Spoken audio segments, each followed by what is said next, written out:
إن الله وملائكته يصلون على النبي يا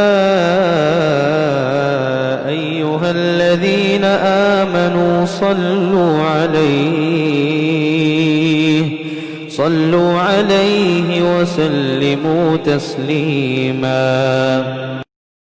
وخير الهدي هدي محمد صلى الله عليه وسلم وشر الأمور محدثاتها وكل محدثة بدعة وكل بدعة ضلالة وكل ضلالة في النار.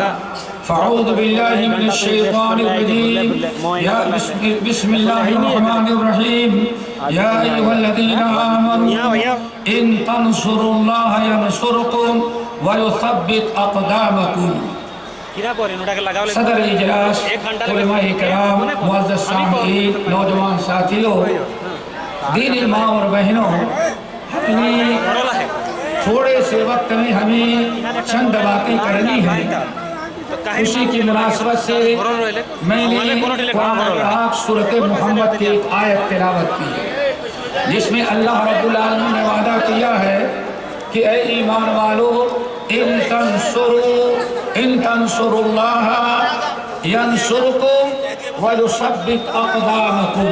اے ایمان والو اگر تم اللہ تعالیٰ کی مدد کرو گے تو اللہ تعالیٰ تمہاری مدد کرے گا. اللہ رب العالمین نے اپنی مدد کا وعدہ کیا بشرطے کہ ہم پہلے اللہ کی مدد کریں. ان تنصروا اللہ ینصرکم وَيُثَبِّتْ أَقْدَامَكُمْ. اے ایمان والو اگر تم اللہ تعالیٰ کی مدد کرو گے تو اللہ تمہاری مدد کرے گا اور تمہارے قدموں کو خوب اچھی طرح سے جما دے گا. نبی علیہ السلام نے حضرت عبداللہ بن عباس رضی اللہ تعالیٰ عنہما کو خطاب کرتے ہوئے فرمایا تھا یا غلام احفظ اللہ یحفظک. اے غلام اے پیارے بچے تو اللہ کی حفاظت کرے گا تب اللہ تیری حفاظت کریں گے. یا غلام احفظ اللہ تجد تجاہک. اے غلام تو اللہ تعالیٰ کی حفاظت کرے گا تو ہر وقت اللہ تعالیٰ کو اپنی مدد کے لیے اپنے سامنے تو پائے گا. دوستو یہ جو باتیں ہم نے آپ حضرات کے سامنے ایک حدیث اور ایک آیت پیش کی کہ اگر تم اللہ کی مدد کرو گے تب اللہ تمہاری مدد کرے گا, تم اللہ کی حفاظت کرو گے تب اللہ تمہاری حفاظت کرے گا. اس کا مطلب یہ ہے اللہ تعالیٰ ہماری مدد کا محتاج نہیں ہے. ادھر ان تنصروا اللہ ینصرکم ویثبت اقدامکم. اللہ ہماری مدد کا قطعاً محتاج نہیں ہے, لیکن آیت کا مطلب یہ ہے اگر تم اللہ تعالیٰ کے دین کی, اللہ کے کتاب کی, نبی کی سنت کی مدد کرو گے تب اللہ تعالیٰ تمہاری مدد کرے گا. محترم سامعین اللہ رب العالمین کی مدد ہم کریں یعنی اللہ تعالیٰ کے دین کی مدد کریں اور اللہ رب العالمین کے کتاب اللہ کے رسول کی سنت کی مدد کریں گے تب اللہ تعالیٰ ہماری مدد کرے گا, اللہ تعالیٰ ہماری حفاظت کرے گا. اور اللہ رب العالمین کے دین کی حفاظت, اللہ تعالیٰ کی نصرت اور اللہ تعالیٰ کی مدد کا ایک بہت بڑا ذریعہ ہے دین اسلام کی تعلیم دینا. اسلامی تعلیمات حضرت ابو ہریرہ رضی اللہ تعالیٰ عنہ کہتے ہیں اے لوگوں لکل شیء عمادہ, ہر چیز کا ایک ستون ہوتا ہے. آپ یہ خیمہ دیکھ رہے ہیں, اس خیمے کی چھت کو قائم رکھنے کے لیے کتنے ستون اور کتنے بانس بندھے ہوئے ہیں. اے لوگوں ان لکل شیء عماد, ہر چیز کا ایک ستون ہوتا ہے. وعماد ھذا الدین الفقہ, اور جو دین اللہ نے ہم کو لے کر کے بھیجا ہے دین اسلام، اس کا سب سے بڑا ستون جو اس کو قائم رہنے والا ہے وہ دینی تعلیم ہے اور دین کی سمجھ ہے۔ جہاں انسان کو اپنے دین کا علم نہیں ہوتا، اپنے دین کی خبر نہیں ہوتی، نام کا آدمی تو قوم کا رہ جاتا ہے لیکن قوم اپنے دین پر قائم نہیں رہ سکتی۔ اسی لیے اسلام نے بڑا زور دیا اور فرمایا طلب العلم فریضۃ علی کل مسلم، ہر مسلمان پر علم حاصل کرنا فرض ہے۔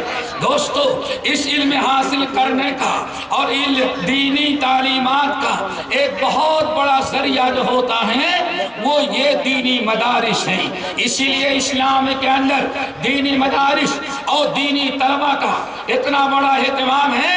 میں سمجھتا ہوں آج میں اس شہر کیا برہٹ میں گزرا تو روڈوں پر نظر آ رہا ہے کہ یہاں شاید دنیا کے سب سے زیادہ غریب مسلمان آباد ہیں، کسی کا گھر نہیں، جھوپڑے۔ آج دنیا کہاں سے کہاں تک پہنچ گئی لیکن ابھی بیچاروں کو ہی کھپڑی مکان نظر آیا۔ لیکن میں سمجھتا ہوں یہ ساری غربت مکان تک ہے، لیکن شاید پورے برہٹ کا کوئی انسان کبھی بھوکا نہیں رہتا ہوگا۔ کیوں؟ کس لیے؟ حدیث سنو دوستو، یہ سارے ہمارے اہل برہٹ اور غربت آر کے یہ جو ہمارے دیہی علاقے سے لوگ آئے ہوئے ہیں، یہ اس دینی مدارس کو اور ان طلباء کو غنیمت سمجھیں، خیر و برکت کا ذریعہ سمجھیں۔ پتہ نہیں کتنی یتیم بچیاں اور کتنے یتیم بچے اس ادارے میں پڑھتے ہیں اور آپ حضرات ان کی برکت سے پتہ نہیں کیا کیا چیز حاصل کر لیتے ہیں۔ سنن ترمذی کے ایک حدیث سنو، بعد اس کے بعد ہم آگے بڑھا دیتے ہیں۔ نبی علیہ السلام کے زمانے میں سب سے بڑا مدرسہ دین سیکھنے کا مسجد نبوی تھی اور سب کا معلم، سارے معلمین کا معلم محمد صلی اللہ علیہ وسلم تھے۔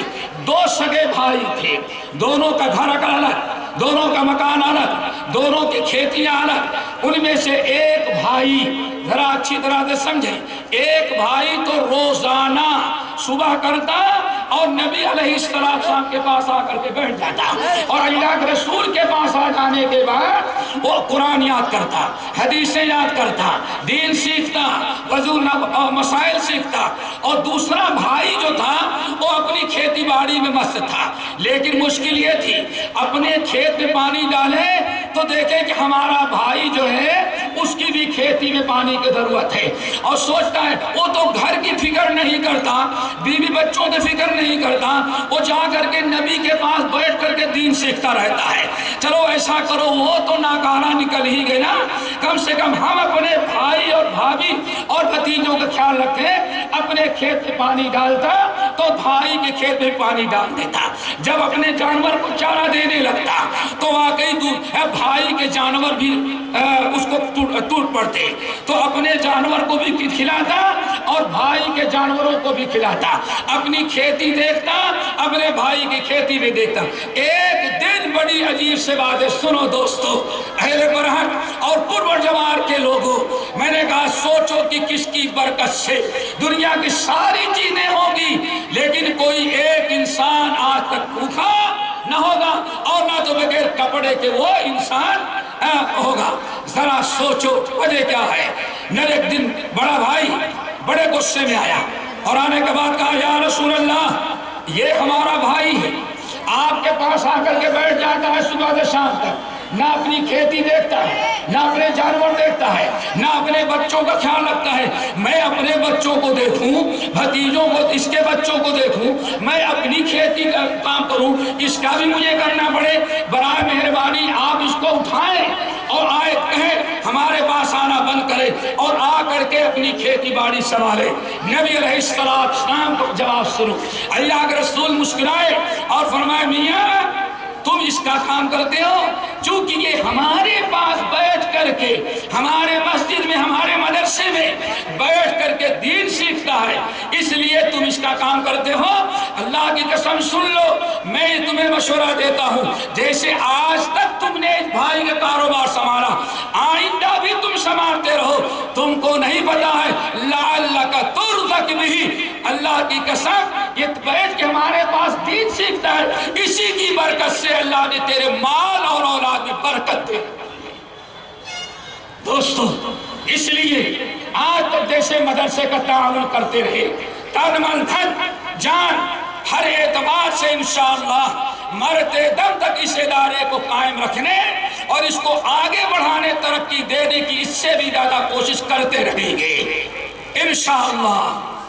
دوستو، دوسری چیز جو ہمیں بڑی اہم کہنی ہے، وہ اہل ذمہ دار، ہمارے مدارس اور ہمارے منظمہ، ہمارے صدر، ہمارے سیکریٹری، ہماری کمیٹی اور وہ بڑے بڑے حضرات جن کو اللہ نے اپنے اس مدرسے کو چلانے کے لیے جن کو منتخب کر لیا ہے، وہ بھی بڑے خوش نصیب ہیں۔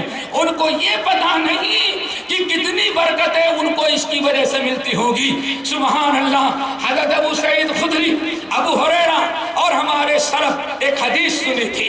اللہ رسول نے فرمایا تھا، اے میرے مدینے کے باشندوں، اے میرے صحابیوں، یاد رکھنا میں دنیا سے جاؤں گا، لیکن میری دنیا سے چلے جانے کے بعد یاتون من اقطار الارض، پوری دنیا کے گوشے گوشے سے، کونے کونے، چپے چپے سے علم حاصل کرنے کے لیے تمہارے پاس مدینہ آئیں گے۔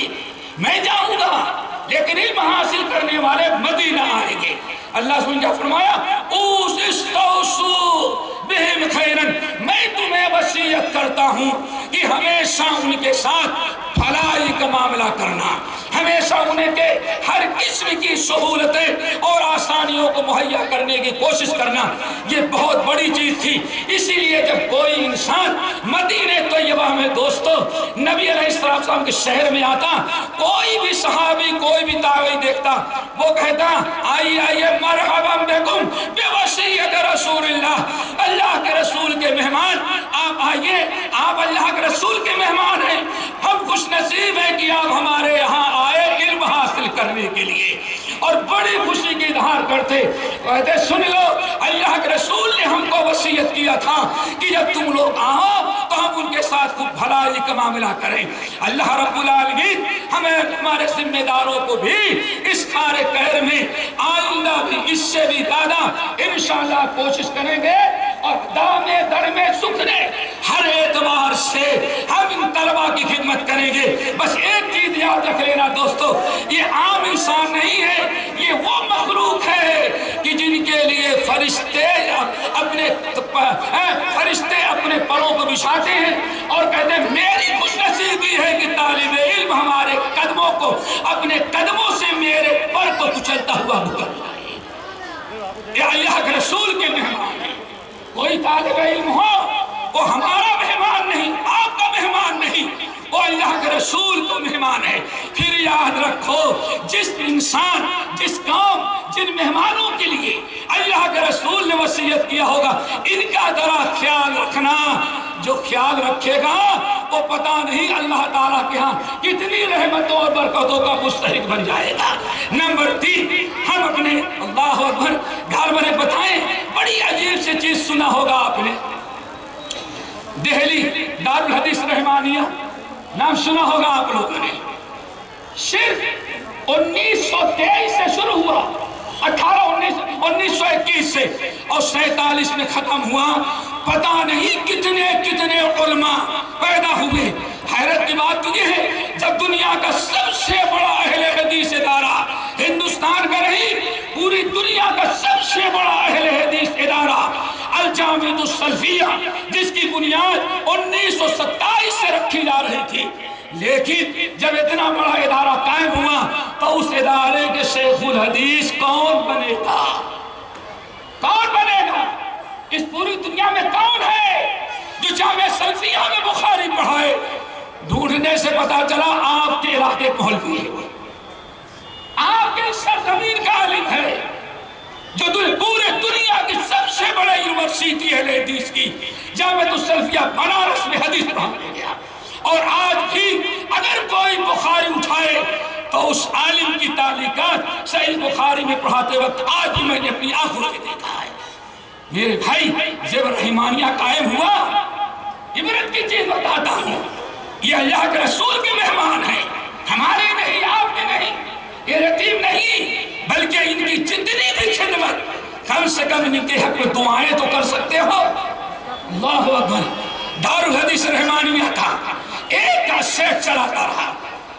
ناظم دلی کا سب سے مالدار انسان ہے، محلے کا نہیں، پوری دلی کا سب سے بڑا مالدار آدمی تھا، مدرسے کا ناظم۔ ایک دن تعجب کرنے کی، ایک دن گیا وہ باورچی، تو دیکھا کہ ناظم جو ہیں دارالحدیث رحمانیہ کے ناظم بچے کھا کر کے چلے گئے ہیں، تو بچوں نے جو ہڈیاں چوس کر کے پھینک دی ہیں، نا مدرسے کے محتمم اس ہڈی کو چوس رہے ہیں۔ اگر کہیں سالن چھوڑ دیا ہے، دلی کا سب سے بڑا عظیم ترین مالدار وہ طالب علم کا جھوٹا کھا رہا ہے۔ بڑا تعجب ہوا، بہت چھپایا۔ ایک دن بات عام ہو گئی کہ مدرسے کا ناظم طلبہ کا مدرسے کے طلبہ کا جھوٹا چاٹتا ہے اور جھوٹا کھاتا ہے، اس کی پھینکی ہوئی ہڈیاں چوستا ہے۔ لوگوں نے پکڑا، حضرت آپ کیا غلط کرتے ہیں؟ آپ کے گھر میں کھانا نہیں، بیوی سے جھگڑا ہے، بھوکے رہتے بچوں کا جھوٹا کھاتے، وہ بھی یتیم طالب علموں کا۔ کتنا پیارا جواب دیا، اللہ کی قسم دعا کرو ہم سب کو اس سے عبرت و نصیحت حاصل ہو۔ کیا جواب دیا؟ اللہ نے بہت کچھ دیا ہے، میں تو عالم نہیں بن سکا، میں عالم نہیں بن سکا، میرے حالات اچھے نہیں تھے، مال دولت کا خزانہ تھا، نہیں پڑھ سکا۔ اب احساس ہوتا ہے تو یہ اللہ کے رسول کے مہمان، میں نے اپنے بیٹے کا جھوٹا نہیں کھایا، اپنی بیوی کا جھوٹا نہیں کھایا، اپنے امیر و اقارب کا نہیں، یہ جو طالب علم ہے اے اللہ کے رسول کے مہمان ہے، اور اللہ کے رسول کے مہمانوں کا جھوٹا کھانا میں اپنی عزت اور نجات کا ذریعہ سمجھتا ہوں۔ یہ تھا نمبر 3۔ بڑے اختصار کے ساتھ میں اپنے عزیز طلبہ، 3 باتیں ہمیں کہنی تھی، ہم اپنے عزیز طلبہ کو یہ نصیحت کریں جو فارغ ہونے والی ہے۔ سب سے پہلی چیز ہمارے عزیز طلبہ فارغین، سب سے پہلی چیز یہ ہے کہ اپنے علم سے خود استفادہ اٹھائیں، اور اپنے اس کے ساتھ ساتھ یہاں سے جانے کے بعد دنیا کے ہر مسلمان، آپ اپنے گاؤں، اپنے محلے یا جہاں اللہ تعالیٰ آپ کو لے کر کے جائے، اللہ تعالیٰ کی امانت سمجھیں اور ہر جگہ اپنے علم سے لوگوں کو فائدہ پہنچائیں انشاءاللہ۔ اور اگر فائدہ نہ پہنچایا، عزیز طلبہ، فارغ ہونے والے ہمارے عزیز طلبہ، اگر آپ نے یہ امانت داری کا ثبوت نہ دیا تو بڑے افسوس کے ساتھ ایک حدیث سنا کر کے ہم بات کو آگے کرتے ہیں۔ حدیث کے راوی ہے حضرت ابو ہریرہ رضی اللہ تعالیٰ عنہ، مشہور صحابی، اور امام طبرانی بسند صحیح نقل کرتے ہیں کہ اللہ کے رسول نے ارشاد فرمایا، اے لوگو، مثل الذی یتعلم العلم ثم لا یحدث الناس، اے لوگو، جس انسان نے علم حاصل کیا، اللہ نے اس کو علم دیا، لیکن علم حاصل کرنے کے بعد لا یحدث الناس، اپنے علم کو لوگوں کو پہنچاتا نہیں، لا یحدث الناس، اپنے علم سے لوگوں کو فائدہ نہیں پہنچاتا، یعنی خود تو سیکھا، عمل کیا، لیکن دوسروں کو فائدہ نہ پہنچایا۔